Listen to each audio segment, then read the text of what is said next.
Granite കൊണ്ട് നിർമ്മിച്ച തിളങ്ങുന്ന നേർത്ത ഭിത്തികളുള്ളൊരു ഈജിപ്ഷ്യൻ പാത്രം നിങ്ങളുടെ കയ്യിലുണ്ടെന്ന് വിചാരിക്കുക. അതൊരു 4000-5000 വർഷങ്ങൾക്ക് മുമ്പ് ഈജിപ്തിൽ നിന്ന് കിട്ടിയതാണ്, പിരമിഡിൻ്റെ അടിയിൽ നിന്ന് കിട്ടിയതാണ്. അതിൻ്റെ രൂപം ഭയങ്കര തികഞ്ഞതാണ്. പ്രതലം പോലെ, ഒരു കണ്ണാടി പോലെ മിനുസമാർന്ന സർഫസ്. അത് എങ്ങനെ ഉണ്ടാക്കി എന്നുള്ളത് നമ്മുടെ ഭാവനയെ പോലും ചലഞ്ച് ചെയ്യുന്നത് പോലെ നമുക്ക് തോന്നും. ആ നിമിഷം നമ്മുടെ ഉള്ളിൽ വളരെ സിമ്പിളും എന്നാൽ ഡീപ്പായിട്ടുമുള്ളൊരു ചോദ്യം ഉണ്ടാവും: അവർക്കിതെങ്ങനെ ഇത്ര പഴയ കാലത്ത് നിർമ്മിക്കാൻ പറ്റി? ഈ ചോദ്യം കേവലം ഒരു കൗതുകമല്ല, അതൊരു ഗ്യാപ്പാണ്. നമ്മുടെ ആധുനിക ലോകവും നമുക്ക് പൂർണ്ണമായി മനസ്സിലാക്കാൻ കഴിയാത്ത കഴിഞ്ഞ കാലവും തമ്മിലുള്ള വിടവ്.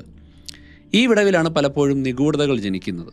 ഒരു ഗ്രാനൈറ്റ് കൊടുത്തിട്ട് ഇന്നൊരു പ്രഗത്ഭനായ ശില്പിയോട് പറഞ്ഞാൽ അതുപോലെ മിനുസമാർന്ന വളരെ കട്ടി കുറഞ്ഞ പാത്രങ്ങൾ, അതായത് ഉള്ളോട് കൂടിയ പാത്രങ്ങൾ ഉണ്ടാക്കാൻ പറ്റാതെ അവർ ചിലപ്പോൾ ഓടിക്കളഞ്ഞേക്കാം. പക്ഷേ ഗ്രാനൈറ്റ് പോലെ കഠിനവും എളുപ്പത്തിൽ പൊട്ടിപ്പോകാൻ സാധ്യതയുമുള്ള ഒരു വസ്തുവിനെ കേവലം 2 മില്ലിമീറ്റർ കനത്തിൽ ഇത്രയധികം കൃത്യതയോടെ രൂപപ്പെടുത്തിയെടുക്കാൻ കഴിയില്ലെന്ന് ആരെങ്കിലും നിങ്ങളോട് പറഞ്ഞാൽ, അങ്ങനെ പറയുന്നവർ ഒരു നിഗൂഢതയെ സിദ്ധാന്തമാക്കി മാറ്റുകയാണ്. നഷ്ടപ്പെട്ടു പോയ ഒരു സുപ്പീരിയർ ടെക്നോളജി എന്ന സിദ്ധാന്തം. ഈജിപ്തുകാർക്ക് നമ്മൾ മറന്നുപോയ, ഒരുപക്ഷെ നമ്മുടേതിനേക്കാൾ മികച്ച എന്തോ ഒരു രഹസ്യം അറിയാമായിരുന്നു എന്ന ആശയം. അത് കേൾക്കാൻ ഭയങ്കര ആകർഷകമാണ്. ഒരു കാര്യം നമുക്ക് മനസ്സിലാക്കാൻ കഴിഞ്ഞില്ലെങ്കിൽ ഉത്തരം എപ്പോഴും നമുക്ക് പുറത്തുള്ള അജ്ഞാതമായ ഒന്നായിരിക്കണം എന്ന് എന്തുകൊണ്ടാണ് പലരും കരുതുന്നത്, അല്ലെങ്കിൽ അത് പ്രചരിപ്പിക്കുന്നത്? ഒരുപക്ഷെ ആ നിഗൂഢത ആ കല്ലിൻ്റെ പാത്രത്തിലല്ല, മറിച്ച് അതിന് നോക്കുന്ന നമ്മുടെ കണ്ണുകളിലാണെങ്കിലോ? ഒരുപക്ഷെ നമ്മൾ ചോദിക്കുന്നത് തെറ്റായ ചോദ്യങ്ങളാണെങ്കിലോ? ഇവിടെ നമ്മൾ പലതരത്തിലുള്ള ക്ലെയിമുകളെ, ശാസ്ത്രീയമായ വിഷയങ്ങൾക്ക് മുകളിൽ കത്തിവെക്കുന്ന, സൂപ്പർ നാച്ചുറൽ ആയിട്ടുള്ള ഒറിജിന് യാതൊരു അടിസ്ഥാനവും ഇല്ലാതിരിക്കുന്ന കാര്യങ്ങളെ അത് ആക്കി തീർക്കാൻ ശ്രമിക്കുന്ന സോഷ്യൽ മീഡിയയിലെ ക്ലെയിമുകൾക്കെതിരെ തെളിവുകളും പരീക്ഷണങ്ങളുമായിട്ട് പ്രതികരിക്കുന്നൊരു എപ്പിസോഡാണ്.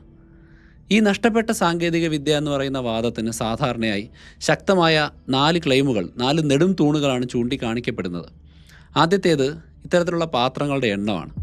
1 or 2 അല്ല, മറിച്ച് 30,000-ലധികം, ചിലപ്പോൾ 40,000-ലധികം പാത്രങ്ങൾ കണ്ടെത്തിയിട്ടുണ്ട് എന്ന് പറയുന്നു. ഇത് കേവലം കരകൗശലമല്ല, ഇതൊരു വ്യാവസായിക ഉൽപ്പാദനമാണ് എന്ന് തോന്നിപ്പിക്കുന്ന രീതിയിലാണ് ആദ്യത്തെ ക്ലെയിം. രണ്ടാമത്തേത് അതിൻ്റെ നിർമ്മാണ വസ്തുവാണ്. ദാറ്റ്സ് ഗ്രാനൈറ്റ്, ഡയോറൈറ്റ്, ബസാൾട്ട് തുടങ്ങിയ കട്ടി കൂടിയ പാറകൾ. ഒരു വസ്തുവിന് മറ്റൊരു വസ്തുവിൽ പോറൽ വീഴ്ത്താനുള്ള കഴിവിനെ അളക്കുന്ന ഒന്നാണ് മോസ്കെയിൽ എന്ന് പറയുന്നത്. അങ്ങനെയാണ് നമ്മൾ കട്ടിയെക്കുറിച്ച് സംസാരിക്കുന്നത്, അല്ലാതെ കാഠിന്യത്തെയും പൊട്ടിക്കാനുള്ള കഴിവിനെയും അങ്ങനെയല്ല വിലയിരുത്തുന്നത്. മോസ്കെയിൽ 6ഉം 7ഉം ഒക്കെ കാഠിന്യമുള്ള വസ്തുക്കളായ ഇവയെ അന്നുള്ളവർക്ക് ലഭ്യമായിരുന്ന ചെമ്പെന്ന് പറയുന്ന മൃദുവായിട്ടുള്ള, അതായത് കട്ടി ഒരു മോസ്കെയിൽ 3-4 മാത്രമുള്ള ചെമ്പുളികൾ കൊണ്ട് എങ്ങനെ രൂപപ്പെടുത്താൻ കഴിയുമെന്നുള്ളതാണ് ഒരു ചോദ്യം. ഇത് ഫിസിക്സിൻ്റെ നിയമങ്ങളെ വെല്ലുവിളിക്കുന്നതായിട്ട് നമുക്ക് തോന്നും.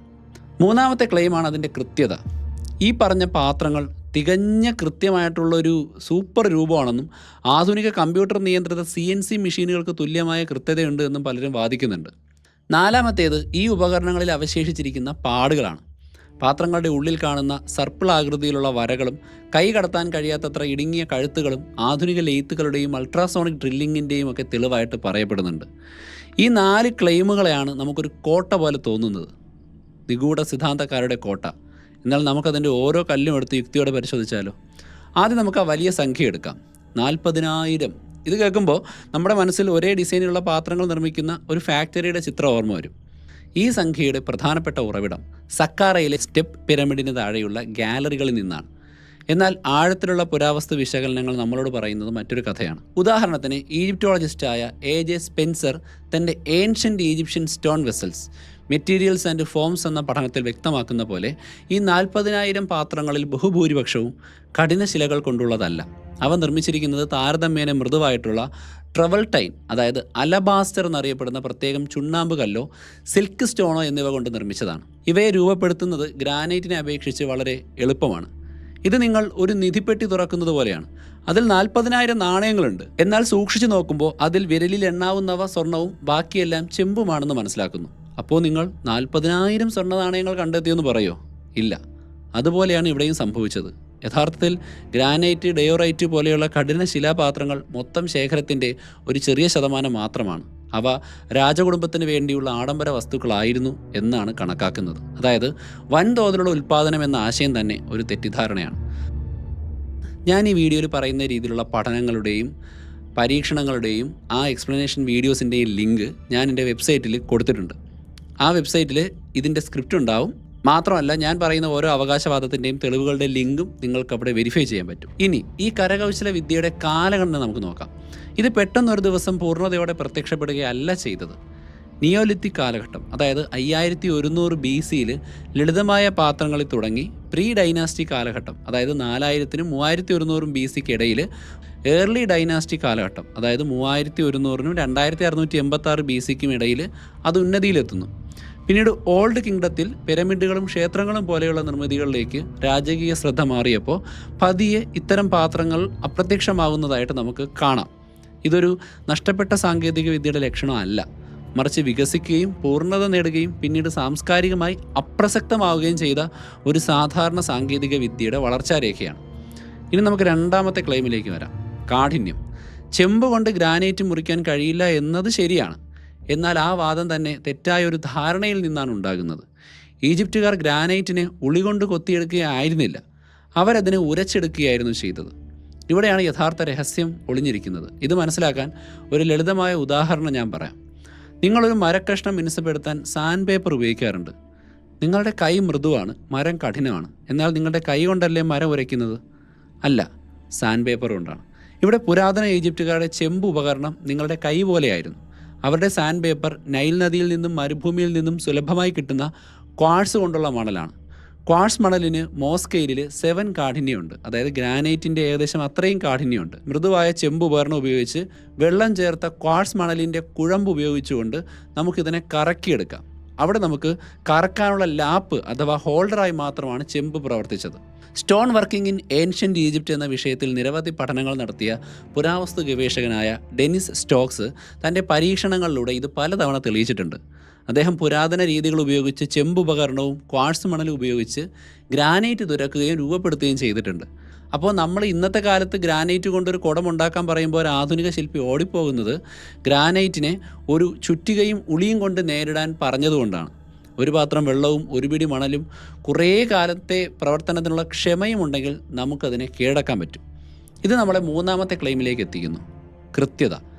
ഈ പാത്രങ്ങൾ CNC മെഷീൻ പോലെ കൃത്യമാണ് എന്ന വാദം എത്രത്തോളം ശരിയാണ്? ഇവിടെയും എക്സ്പെരിമെൻ്റൽ ആയിട്ടുള്ള കാര്യങ്ങളും പുരാവസ്തു ശാസ്ത്രവും ഒക്കെ നമുക്ക് നോക്കണം. സയൻറ്റിസ്റ്റ് എഗെയിൻസ്റ്റ് മിത്ത് എന്ന് പറയുന്ന സംഘടനയ്ക്ക് വേണ്ടി ഗവേഷകയായിട്ടുള്ള ഓൾഗ വിഡോവിന നടത്തിയൊരു പരീക്ഷണം വളരെ നിർണായകമാണ്. അവർ പുരാതന ഉപകരണങ്ങൾ മാത്രം ഉപയോഗിച്ച് കഠിനശിലയായ ഡയോറൈറ്റിനെ കൊണ്ട് ഒരു പാത്രം നിർമ്മിക്കാൻ തുടങ്ങി. അതിന് എത്ര സമയമെടുത്തെന്നറിയാമോ? 2 വർഷം. ഗൂഢാലോചന സിദ്ധാന്തക്കാർക്ക് ഇതൊരു പരിഹാസമാണ്. 2 വർഷമോ? അത് അപ്രായോഗികമാണെന്നവർ പറയും. എന്നാൽ ഇവിടെയാണ് നമ്മുടെ ആധുനിക പ്രതീക്ഷയുടെ അബദ്ധം എന്ന് പറയുന്നത്. നമ്മൾ ആധുനിക ഉൽപ്പാദനക്ഷമതയുടെയും സമയപരിധിയുടെയും കണ്ണിലൂടെയാണ് കഴിഞ്ഞ കാലത്ത് നോക്കിക്കാണുന്നത്. മരണാനന്തര ജീവിതത്തിൽ ഫറോവയ്ക്ക് ഉപയോഗിക്കാനുള്ളൊരു ആഡംബര വസ്തു നിർമ്മിക്കുന്ന ഒരു പുരാതന കരകൗശല വിദഗ്ധന് ഡെഡ് ലൈനുകളില്ല. അദ്ദേഹത്തിന് ഉണ്ടായിരുന്നത് വൈദഗ്ധ്യവും റിസോഴ്സുകളും അനന്തമായ സമയവുമാണ്. 2 വർഷത്തെ പരീക്ഷണം എന്ന് പറയുന്നത് അസാധ്യമായ ഒന്നല്ല, മറിച്ചത് സാധ്യമാണ് എന്നാണ് തെളിയിക്കുന്നത്. അതും ആധുനികമായിട്ടുള്ള രീതിയിൽ കൈകൊണ്ട് ഒരാൾ ചെയ്യുന്നു. അയാൾക്കിപ്പോൾ ഉറക്കമുണ്ട്, അയാൾ ചിലപ്പം ഡെയിലി 4-5 മണിക്കൂറേ ഉറക്കമുള്ളായിരിക്കും. പക്ഷേ ഈജിപ്തിലുള്ളൊരു വിദഗ്ധനായ വ്യക്തി അങ്ങനെയല്ല. അയാൾ ഒരു ദിവസം വേണമെങ്കിൽ 20 മണിക്കൂർ വേണമെങ്കിലും അത് ചെയ്യും. അപ്പോൾ 2 വർഷം കൊണ്ടല്ല, 1 വർഷം കൊണ്ട് വേണമെങ്കിലും ചെയ്യാം. സോ ഇവിടെ നമ്മൾ മനസ്സിലാക്കേണ്ടത് നഷ്ടപ്പെട്ട സാങ്കേതിക വിദ്യ ഒരു യന്ത്രമല്ല, മറിച്ച് നമ്മുടെ മനോഭാവമാണ്. അതിബൃഹത്തായ മനുഷ്യ പ്രയത്നത്തെ ഒരൊറ്റ ലക്ഷ്യത്തിലേക്ക് കേന്ദ്രീകരിക്കാനുള്ള കൾച്ചറൽ എബിലിറ്റി. ഇനി ആ അതിശയകരമായിട്ടുള്ള കൃത്യതയെക്കുറിച്ച് പറയാം. പലപ്പോഴും ഈ വാദങ്ങൾക്ക് വേണ്ടി ഉപയോഗിക്കുന്ന വളരെ കംപ്ലീറ്റ് ആയിട്ടുള്ള പാത്രങ്ങൾക്ക് പൊതുവായൊരു പ്രശ്നമുണ്ട്. അവയ്ക്ക് കൃത്യമായ ഒരു പ്രൊവിനൻസ് ഇല്ല, അതായത് പുരാവസ്തു പശ്ചാത്തലം ഇല്ല. അവ ഏത് ശവകുടീരത്തിൽ നിന്ന് ഏത് സാഹചര്യത്തിൽ കണ്ടെത്തി എന്നതിന് വ്യക്തമായ രേഖയോ നമുക്ക് തെളിവോ കണ്ടെത്താൻ കഴിയില്ല. ഇവയിൽ പലതും 19-ാം നൂറ്റാണ്ടിലോ 20-ാം നൂറ്റാണ്ടിലോ യൂറോപ്യന്മാർക്ക് വിൽക്കാനായിട്ട് ലേലത്തിൽ നിർമ്മിച്ച, അവരെ പറ്റിക്കാൻ നിർമ്മിച്ച വ്യാജ നിർമ്മിതികളാകാനുള്ള സാധ്യത വളരെ കൂടുതലാണ്. യഥാർത്ഥ പുരാവസ്തുക്കൾക്ക് മനുഷ്യനിർമ്മിതിയുടെ മനോഹരമായിട്ടുള്ള അപൂർണതകളുണ്ട്. ഇനി അവസാനത്തെയും 4ാമത്തെയും വാദമാണ് ഉപകരണത്തിലെ പാടുകൾ. ഇതിലേറ്റവും പ്രശസ്തമായത് ഫ്ലിൻഡേഴ്സ് പെട്രി കണ്ടെത്തിയ കോർ 7 ആണ്. ഗ്രാനൈറ്റിൽ തുരന്നെടുത്ത ഈ കോറിൽ ഒരു സർപ്പിളാകൃതിയിലുള്ള ചാല് കാണാൻ പറ്റും. ഇതൊരു അൾട്രാസോണിക് ഡ്രില്ലിൻ്റെ തെളിവാണെന്ന് വാദിക്കുന്നുണ്ട്. എന്നാൽ ഇത് വീണ്ടും ഉരസൽ പ്രക്രിയയെ തെറ്റിദ്ധരിക്കുന്നതുകൊണ്ടാണ്. കൈകൊണ്ട് പ്രവർത്തിപ്പിക്കുന്ന കുഴൽ രൂപത്തിലുള്ള ഒരു ചെമ്പ് ഡ്രില്ല് അയഞ്ഞ ഉരസൽ വസ്തുക്കൾ ഉപയോഗിക്കുമ്പോൾ ഉണ്ടാകുന്ന തനതായ അടയാളമാണിത്. കൈകൊണ്ട് കറക്കുമ്പോൾ ഡ്രില്ലിന് സ്വാഭാവികമായിട്ടും ഒരു വോബ്ലിംഗ് ഉണ്ടാവും. ഈ ഒരു ആട്ടമാണ് സർപ്പിളാകൃതിയിലുള്ള ചാലുണ്ടാക്കുന്നത്. ഇനി കഠിനമായ ക്വാർട്സിൽ എന്തുകൊണ്ട് ആഴത്തിലുള്ള പാട് വരുന്നു എന്നത് വളരെ ലളിതമായൊരു വിശദീകരണത്തിലൂടെ പറയാം. ഡ്രില്ല് മൃദുലമായിട്ടുള്ള ഫെൽസ്പാറിലെത്തുമ്പോൾ അത് വേഗത്തിൽ ഉരഞ്ഞു പോകും. എന്നാൽ കഠിനമായിട്ടുള്ള ക്വാർട്സിലെത്തുമ്പോൾ ഡ്രില്ലിൻ്റെ കറക്കം ഒരു നിമിഷത്തേക്ക് സാവധാനത്തിലാവുകയോ അത് വലിയും ഡ്രാഗ് ചെയ്യും. ആ നിമിഷം ഡ്രില്ല് മുന്നോട്ട് പോകുന്നില്ലെങ്കിലും അത് കറങ്ങിക്കൊണ്ടിരിക്കുകയാണ്. ഈ വലിവ് കാരണം ഉരസൽ വസ്തുവിന് ആ ഒരു സ്ഥലത്ത് കൂടുതൽ നേരം ഉരയാൻ സമയം കിട്ടും. അങ്ങനെ അത് കൂടുതൽ ആഴത്തിലുള്ള ഒരു ചാല് സൃഷ്ടിക്കുന്നു. അതായത് ഇമ്പോസിബിൾ ആയിട്ടുള്ള ഈ ഒരു സവിശേഷത പുരാതന സാങ്കേതിക വിദ്യയുടെ ഏറ്റവും വ്യക്തമായ വിരലടയാളമാണ്. ഇനി ആ ഇടുങ്ങിയ കഴുത്തുകളും വിശാലമായ ഉൾഭാഗവും അതെങ്ങനെയാണെന്നല്ലേ? അതിൻ്റെ ഉത്തരം ഈജിപ്ഷ്യൻ ശവകുടീരത്തിലെ ചുമർ ചിത്രങ്ങളിൽ തന്നെ ഉണ്ട്. അത് വരച്ചു വച്ചിട്ടുണ്ട്. രണ്ടായി പിരിഞ്ഞ ഒരു നീളൻ തണ്ടിൻ്റെ അറ്റത്ത് അർദ്ധചന്ദ്രാകൃതിയിലുള്ള ഒരു കൽച്ചീള്, ഫ്ലിൻഡോർ ചെർട്ട് ബോറർ എന്ന് പറയും. ഇത് ഘടിപ്പിച്ച ഒരു ഉപകരണം ഉപയോഗിച്ചാണ് അവർ ഉൾവശം തുറന്നിരിക്കുന്നത്. ഈ ഉപകരണം കഴുത്തിലൂടെ അകത്തേക്ക് കയറ്റി കറക്കുമ്പോൾ അതിന് പാത്രത്തിൻ്റെ ചുമരിന് താഴെയായി ഉരസി കഴുത്തിനേക്കാൾ വിശാലമായ ഒരു ഉൾഭാഗം രൂപപ്പെടുത്താൻ പറ്റും. ഉള്ളിലെ സൂക്ഷ്മമായ വരകൾ ഒരു ലേത്തിൻ്റേതല്ല, മറിച്ച് വൃത്താകൃതിയിൽ കറങ്ങുന്ന ഉരസൽ കുഴമ്പിൻ്റെ പാടുകളാണ്. അപ്പോൾ നമ്മൾ ആ കോട്ടയുടെ 4 തൂണുകളും പരിശോധിച്ചു. അവയൊന്നും അന്യഗ്രഹ സാങ്കേതിക വിദ്യ കൊണ്ടോ നഷ്ടപ്പെട്ട നാഗരികത കൊണ്ടോ നിർമ്മിച്ചതല്ല, മറിച്ച് നമ്മുടെ സ്വന്തം മുൻവിധികളും തെറ്റിദ്ധാരണയും കൊണ്ട് നിർമ്മിച്ചവയാണ്. യഥാർത്ഥ കഥ അതിനേക്കാൾ എത്രയോ സിമ്പിളും എന്നാൽ അത്ഭുതകരവുമാണ്. അത് മനുഷ്യൻ്റെ കഴിവിൻ്റെയും ക്ഷമയുടെയും കഠിനാധ്വാനത്തിൻ്റെയും കഥയാണ്. ഒരു ഡയോറൈറ്റ് കട്ടയെ 2 വർഷം എടുത്തുരച്ച് മിനുക്കി തൻ്റെ രാജാവിൻ്റെ മരണാനന്തര ജീവിതത്തിൽ സമർപ്പിക്കാൻ ഒരു കരകൗശല വിദഗ്ധനെ പ്രേരിപ്പിച്ച ഒരു സംസ്കാരത്തിൻ്റെയും പ്രത്യയശാസ്ത്രത്തിൻ്റെയും കഥയാണ്. നമ്മളൊരു പക്ഷേ ആ പാത്രങ്ങളെ പുനർനിർമ്മിക്കുന്നതിൽ പരാജയപ്പെടുന്നത് സാങ്കേതിക വിദ്യ ഇപ്പോൾ ഇല്ലാത്തതുകൊണ്ടോ അന്നത്തെ സാങ്കേതിക വിദ്യയെ വെല്ലാൻ പറ്റാത്തതുകൊണ്ടോ അല്ല, മറിച്ച് അത്തരമൊരു സമർപ്പണത്തിൻ്റെയോ ക്ഷമയുടെയോ ഒരു സ്ഥാനം നമ്മുടെ ലോകത്തില്ല. നമ്മൾ വേഗതയ്ക്കും കാര്യക്ഷമതയ്ക്കും വേണ്ടി പലതരത്തിലുള്ള യന്ത്രങ്ങളും കാര്യങ്ങളൊക്കെ ഉപയോഗിക്കുന്നുണ്ട്. അന്നത്തെ കാലത്തെ പോലെ അനന്തമായ ക്ഷമയെന്ന് നമുക്കില്ല. ഈജിപ്ഷ്യൻ ശിലാപാത്രങ്ങൾ നമ്മളോട് പറയുന്നത് നഷ്ടപ്പെട്ട ഒരു സാങ്കേതിക വിദ്യയെക്കുറിച്ചല്ല, ഒരുപക്ഷെ നമുക്ക് നഷ്ടപ്പെട്ട ഒരു മനോഭാവത്തെക്കുറിച്ചാണ്.